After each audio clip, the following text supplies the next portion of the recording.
So, gepraat van teleurstelling, daar is 'n ding op my hart, wat ek vandag met jou wil deel, rondom teleurstelling. Ek het die tema van die preek gemaak, wanneer die palmtak knak. Dit is Palm Sondag, en ons wil stilstaan by die gedagte van teleurstelling. Nou, ons almal beleef emosies, negatiewe emosies van tyd tot tyd. Nee, as jy jou kop nou neeskud, dan praat jy nie die waarheid nie. Alright, ons almal het met partymal wat ons kwaad raak, of moedeloos raak, of negatief raak, en een van daai emosies waarmee ons van tyd tot tyd sukkel, is teleurstelling. As hierdie stuk teleurstelling beleef, en dit hang af van die mate daarvan, maar party van hierdie negatiewe emosies, en spesifiek teleurstelling, kan so diep wees, dat dit voel of dit jou kan breek.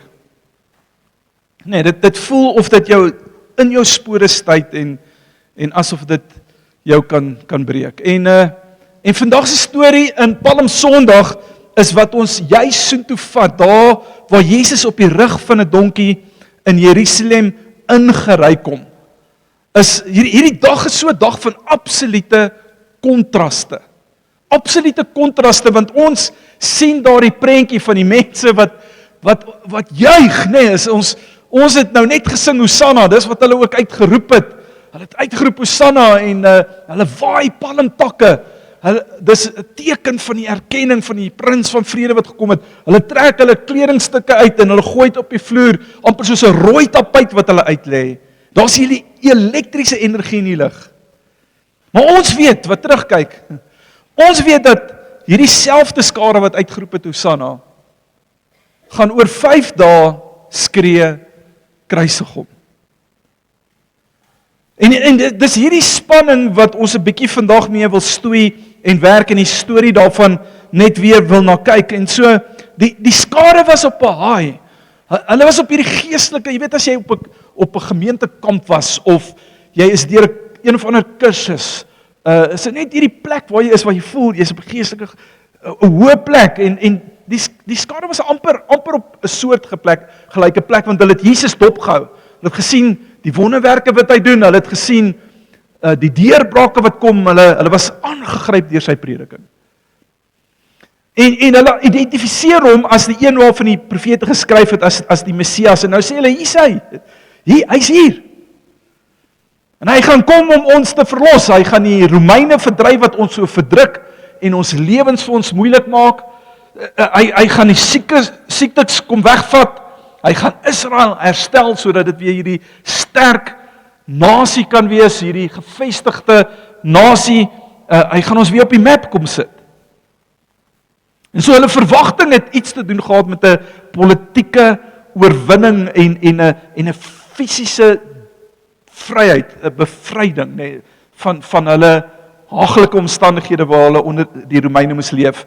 Nou sê die Bybel, dit tel ons op dan Matteus 21, die storie van Palm Sondag. 21 vers 9 sê hy, en die skares wat voor hom uitgeloop het, en die wat hom gevolg het uitgeroep, Hosanna vir die seun van Dawid. Geseënd is hy wat kom in die naam van die Here, Hosanna in die hoogste. Dis wat ons nou net gesing het, Hosanna in the highest.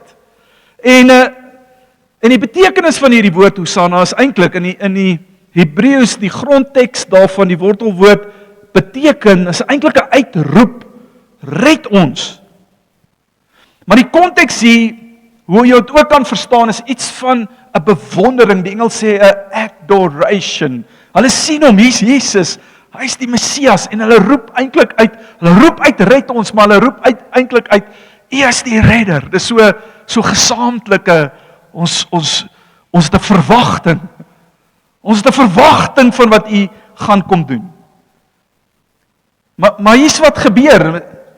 Is hierdie ouens sien hom as die redder, maar hulle het 'n spesifieke manier hoe hulle dink die redding sal gebeur. Hulle het 'n eie agenda, is op hulle terme, hulle soek 'n antwoord, hulle vra antwoord, maar hulle sien ook die prentjie van die antwoord, hoe hulle dink daai prentjie veronderstel is om te lyk. En hulle verwagting is as Jesus dan die koning is, as hy die Messias is, dan beteken ons nou, alles gaan regkom, die swaar kry is verby, die moeilikheid is verby, die verlossing is hier, die probleme is agter die rug, ons, dis nou die tyd. Maar Jesus kom ingery op die rug van hierdie donkie, en eintlik moes dit alreeds vir hulle 'n teken gewees het. Want in daardie tyd, soos vandag ook maar, as 'n koning gekom het om te sê, ek kom en ek verklaar oorlog, en ek gaan die troon vat, dan het hy gekom met 'n magsvertoning. Nee, hy het 'n perd gery, 'n stewige, fris perd gewees. Nee, as ons vandag een of ander land wil inval, dan gaan ons beste tanks en ons beste helikopters, en ek weet nie hoeveel bestes ons nog het nie, maar ons gaan ons beste uithaal, om te gaan en te sê, hier is ons. En dis hoe dit gewerk het in daai tyd, die ouens het opgedaag, koning het opgedaag, hy het perd gery, weermag hier agter hom, en hier kom Jesus ingery op 'n donkie. Die donkie is 'n teken van vrede en nederigheid. En ek wonder wat die mense gedink het, hulle miskien ook gedink, okay, dit pas by sy persoonlikheid, ons ken Jesus as een van vrede en een wat nederig is, maar hy gaan ons kom verlos, hy gaan ons kom red, hy gaan die Romeine wegjaag. Maar Jesus se hart is veel groter, nee, hy kom met 'n plan en hy kom met doelgerig, maar dit is baie groter as dit, hy kom breek eintlik die houvas van dood en van sonde, nie net op hulle nie, maar ook op ons vandag. Jesus is 'n baie groter prentjie wat hulle nie raak sien nie. Nou hier's 'n deel in die storie van Palm Sondag wat partymal ons mislees of vergeet van. Dis in Lukas 19 vers 41 en 42.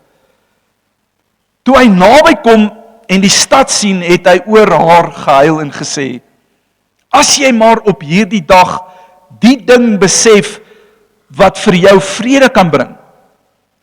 Maar nou is dit vir jou oë verberg."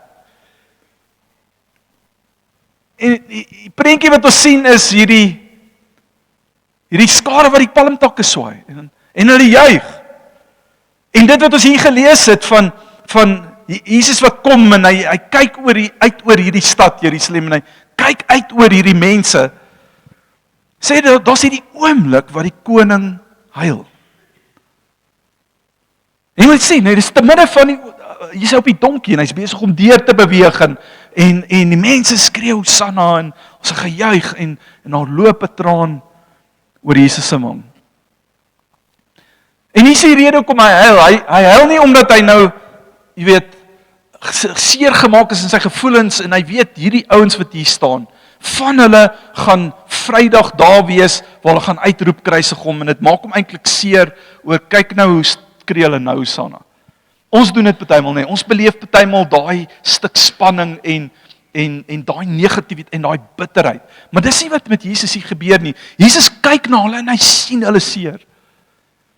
Hy sien nie goed waarmee hulle worstel. Want hulle was in moeilike omstandighede, verseker. Die Romeine was verdrukkers van formaat. Hulle het hulle lewens vir hulle moeilik gemaak. So Jesus kyk dit en hy beleef dit en hy sien dit en hy ervaar hulle pyn, maar terselfdertyd kom hy en hy weet hulle verstaan nie. Dis 'n deel van hoekom hy huil. Hulle verstaan nie. Hulle verstaan nie dat sy planne groter is as hulle verwagting nie. Hulle verstaan nie dat sy weë groter is as hulle weë nie.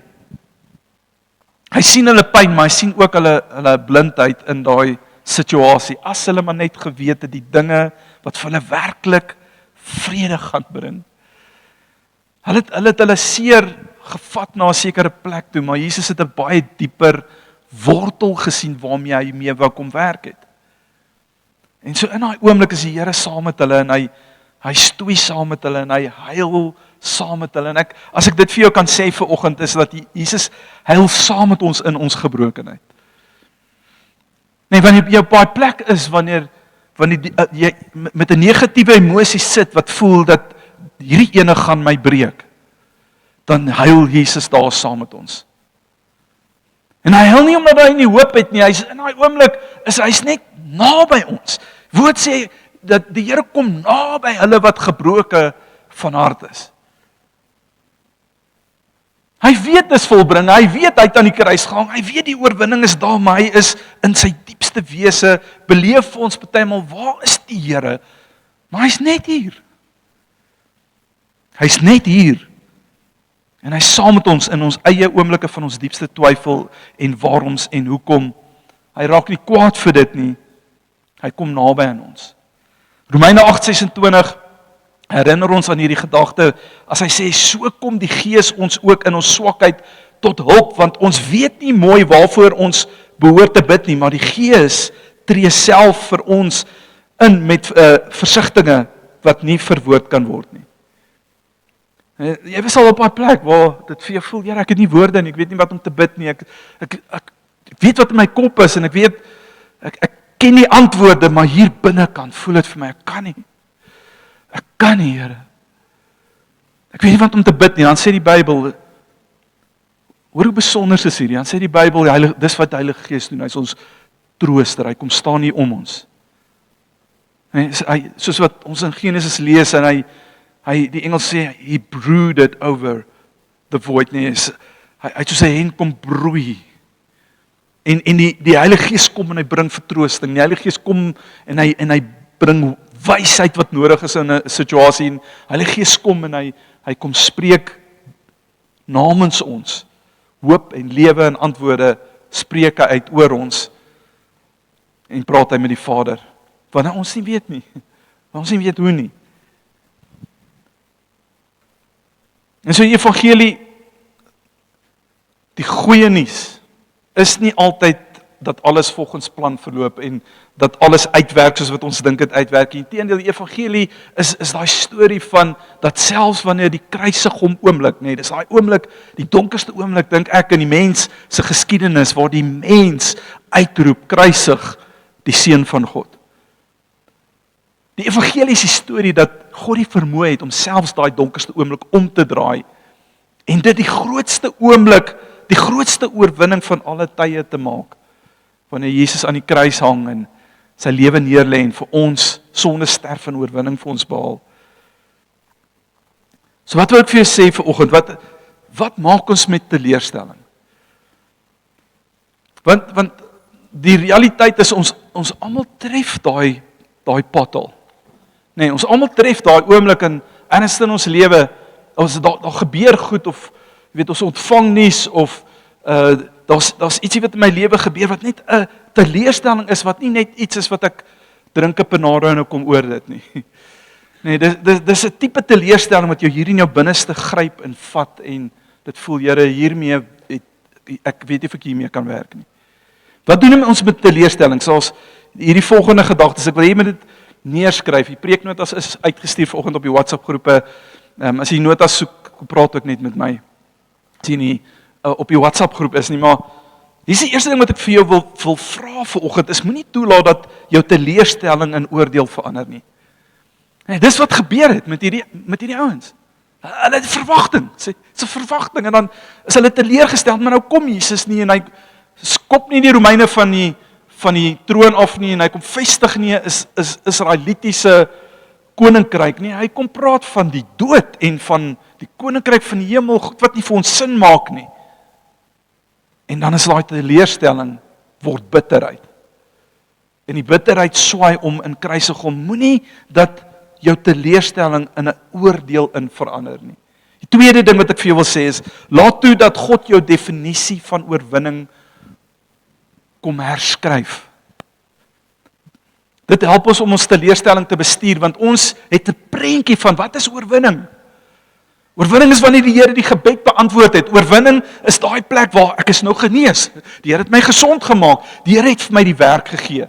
Die Here het daai persoon wat vir my so aanval by die werk, wat vir my my lewe vir my so moeilik maak, die Here het hom of haar weggevat. Nee, oorwinning is daai plek van ek het die finansiële deurbraak gekry, daai kontrak waarvoor ek so lank gebid het, is nou geteken. En dis ons prentjie van waar ons die streep trek, is dit is oorwinning, en dis 'n deel daarvan. En ons kan bid vir dit, ons kan die Here vertrou, dis wat ons doen. Maar oorwinning is baie meer as dit. Oorwinning is Jesus wat aan 'n kruis hang en sy lewe gee en sê, dit is volbring, ek maak 'n pad vir die mens terug na God die Vader toe. Ek maak dit moontlik vir die mens om in my oorwinning te staan en te leef ten spyte van die omstandighede wat rondom hulle gebeur. Oorwinning is die uitdrukking van liefde. Oorwinning is daai plek waar jy soos Habakuk is my een van daai Ou Testamentiese skrywers wat voel vir my, hy sien tot by die kruis. Hy sê ou wat skryf, hy sê, al sou die vrye boom nie bot nie, al sou daar geen druiwe aan die wingerde wees nie, al sou daar geen klein vee in die kampe mee wees nie. 'n moderne vertaling van dit is, al verloor ek my werk, al verloor ek die mense naaste aan my vir wie ek die liefste het, al gaan dit met my sleg, al raak ek siek, al brand my huis af, dan sê, hier's wat Habakuk sê, hy sê, nogtans sal ek in die Here jubel. Wie wat hoor ek by hom? Ek hoor by hom, ek weet God is lief vir my. Ja, maar Habakuk, het jy gesien wat, ja, maar ek weet God is lief vir my. Vandag staan ons en ons het nog groter openbaring, as iemand by jou kom en vir jou sê, en jy sê, nogtans sal ek in die Here jubel, sê, regtig? Na alles wat met jou gebeur het, sê ja, want ek kyk terug en ek sien in die geskiedenis 'n kruis en my Here en Redder aan my kruis hang omdat hy my liefhet. Hy doen dit vir my. Ek weet die Here het my lief. Moenie toelaat dat jou definisie van oorwinning kom steel van die waarheid wat werklike oorwinning is nie. Die derde gedagte is kies liefde bo spekulasie. En is okay om die vrae te vra, is okay om te stoei met hierdie goeders ons moet. Ons kan na die Here toe kom sê, Here, ek verstaan, help my en jy stoei jou emosies met die Here uit, maar daar's 'n plek waar daai emosies te lank vashak. Daar's 'n plek waar jou vrae en jou logika en jou soek na antwoorde, jou vat na bitterheid en jou vat na 'n oortuiging van hopeloosheid en die vyand het reg kry om dit om te draai in leuns en verder afstand kom veroorsaak tussen jou en die Here waar Jesus al daai afstand kom kanselleer het. En so in ons moeilikste tye is ons reaksie op pyn altyd liefde, nie logika nie. Net omdat ek nie kan verstaan nie, net omdat ek nie die vermoë het om logies dit uit te pleis en uiteen te sit, die beteken nie dat selfs binne in dit die liefde die finale uitspraak en oortuiging in ons harte bring nie. Romeine kom Paulus en hy sê dit vir ons. Hy praat oor die liefde van die Here en sê daar's niks wat ons kan skei van dit nie, niks nie. Nie die ergste teleurstelling en omstandighede in ons lewens nie, niks kan ons van dit kom skei nie, selfs nie eers die dood nie. Die laaste gedagte wat ek by jou los is hou dan vas aan die anker. Ja, as ek daar is en ek het nie antwoorde nie en ek stoei deur die goeters, is wat dit vra is net 'n plek van oorgawe. Engels sê surrender, dit sê die plek van oorgawe, sy Heilige Gees, ek het nie meer woorde nie. Maar kom U tree vir my in, die onuitsprooklike versigtinge, die woorde wat ontbreek, kom Here, en kom ring my met U hoop en U liefde, en U hart vir my, en kom hou my vas en trek my deur hierdie. En dis die storie van Palm Sondag.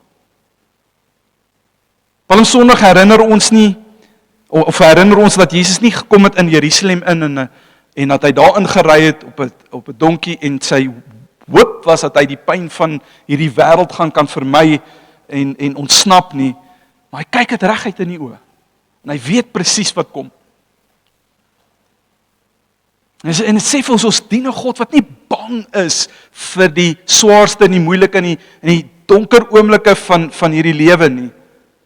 Ons 'n God wat nie onverwags betrap word nie.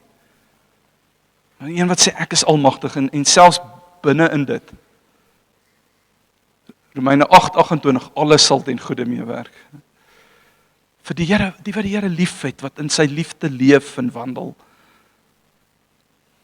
En so vandag vir ons in Doxedayo is 'n swaar oomblik, is so donker oomblik en lees met die hele ouens as julle vir my vorentoe kan kom. En ek moet met julle nuus deel van een van ons pastore wat oorlede is. En is dis moeilike omstandighede en sy naam is Dani Rood, hy was ons pastoor, ons leier in Kaapstad, in ons Kaapstad campus in Helderberg. En Dani persoonlik geken, baie goed bevriend ook gewees met sy broer en sy skoonsussie, en Dani was senior, toe ek op Bybelskool was hy my senior gewees.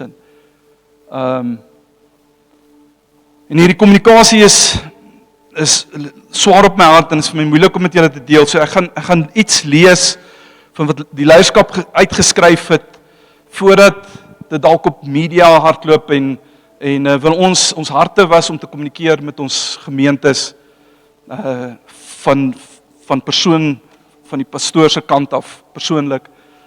En so kom ek lees vir jou hierdie stuk kommunikasie, dit is met 'n swaar hart en diep hartseer, dat ons vandag die nuus deel van die afsterwe van ons geliefde vriend en leier en broer in Christus, Dani Rood. Dani het die laaste tyd geworstel met ernstige uitdagings ten opsigte van sy fisiese gesondheid. Dani was redelik siek hierdie laaste seisoen gewees en soveel so dat so paar sondae terug het hy in die diens het hy in mekaar gesak, het hulle hom hospitaal toe gejaag. Ongelukkig het hierdie fisiese agteruitgang 'n enorme tol geëis op sy emosionele en geestelike welsyn. En dit breek ons harte om te deel dat Dani gister sy eie lewe geneem het.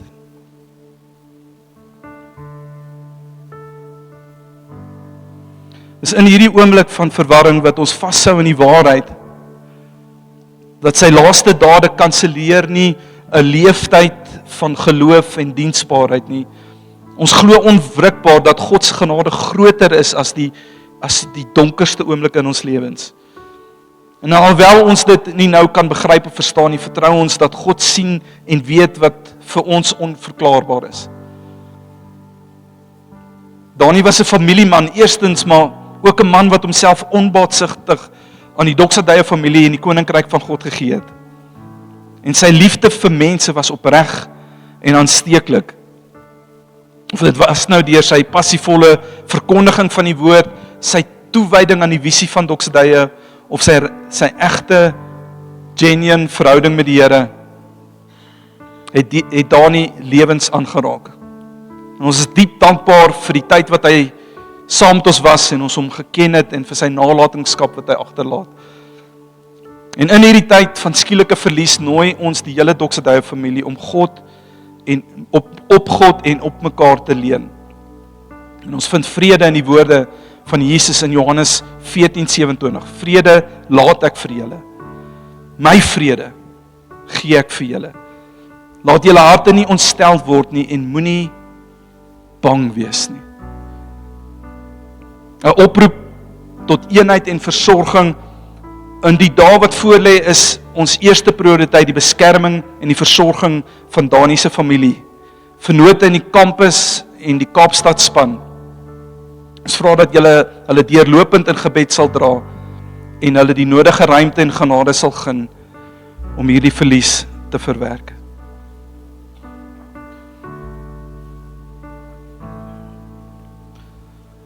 Nou wanneer ons deur hierdie goeters stoei,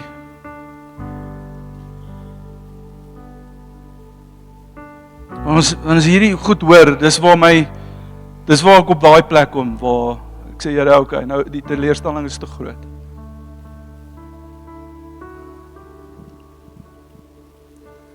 Maar hier's die hoop wat ons het. Is dat Jesus hang aan daai kruis en hy weet dit. Hy weet ons gaan op hierdie oomblik kom.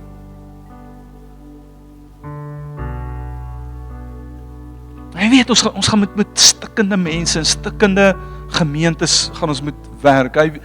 Hy weet waar Jurita en die kinders en die familie, hy weet waar hulle is in hierdie oomblik. Hy weet waar ek en jy is. En toe hy daar inry op die donkie, en daar loop 'n traan oor sy gesig, sy oortuig in my hart, het hy nie net die skade gehad wat daar gestaan het in sy gedagte gehad nie. Hy het elke een van ons, elke een van sy kinders, sien hy na 'n oomblik en hy beleef ons stryd en ons stoei en ons seer. Hy beleef dit. Maar hy ken sy werk en hy weet waarheen hy op pad is en hy weet daar is 'n oorwinningsoomblik. Hy weet hy roep dit uit. Dit is volbring. Dis waar ons vashou. Dis wat ons weet. Daai oomblik voor die kruis as Maria daar staan, as die disippels daar staan en hulle het hierdie seer, nee, daai seer dink ek is groter as enige nie, selfs hierdie nuus wat ons kan kry is om daar te staan en dit so te sien en te beleef, want dit is nie net nog 'n mens nie, dis die seun van God wat daar hang. Maar dan kom maar 'n Sondagoggend, waar Heilige Gees Jesus uit die dood uit kom opwek, daai oomblik van oorwinning, daai oomblik van hoop, daai oomblik verander alles, selfs hierdie nuus wat ek met jou deel vanoggend.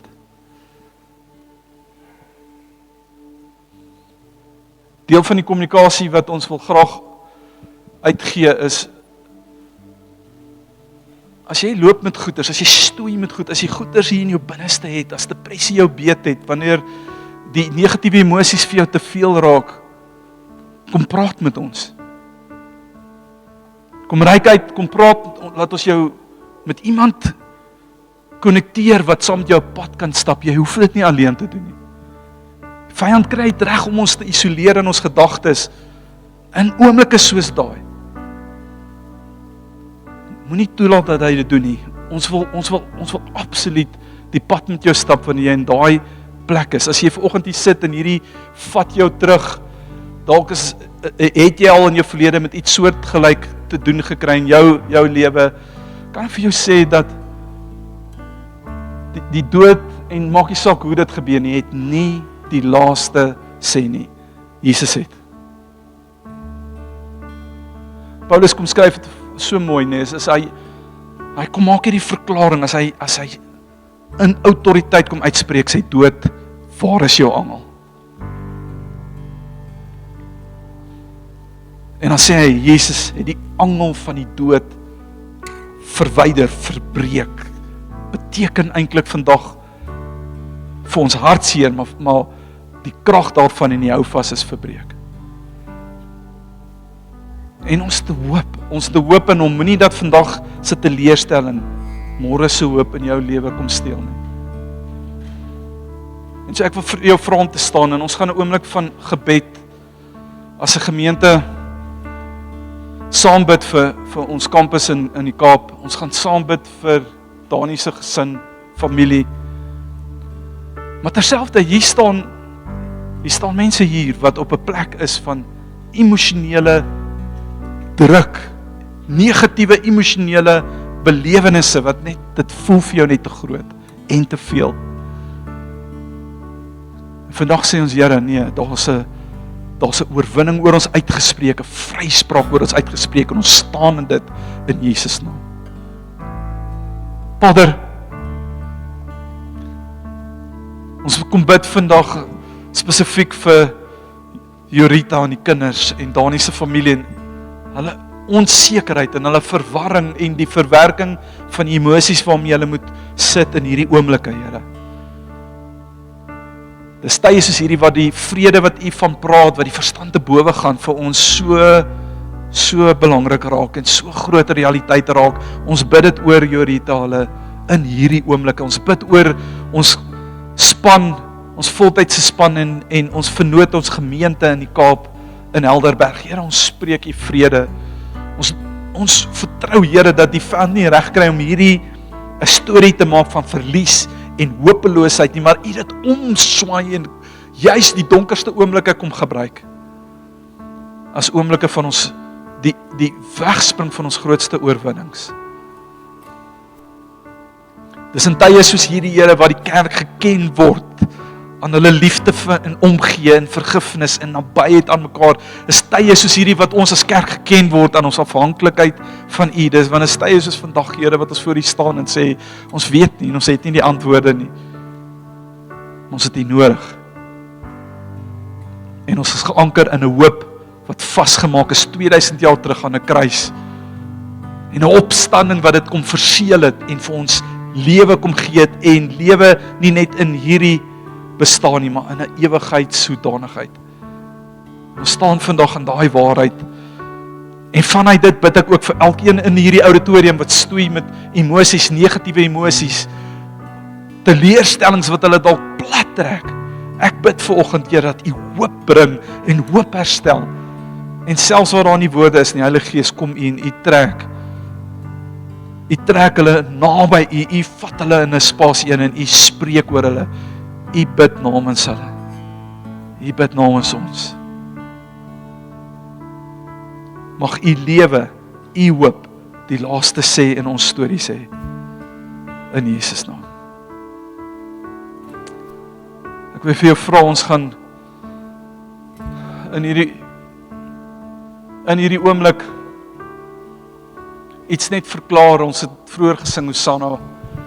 En ons het 'n bietjie konteks oor wat was die storie agter dit en hoe dit gebeur en vandag uit hierdie plek van moeilik en donker en moeilike situasie wat ons moet hoor en nie op ons ore moet kom lê, staan ons sê, Here, U bly ons redder. Ons roep dit uit in aanbidding. U is die een wat ons red, ook van omstandighede soos hierdie.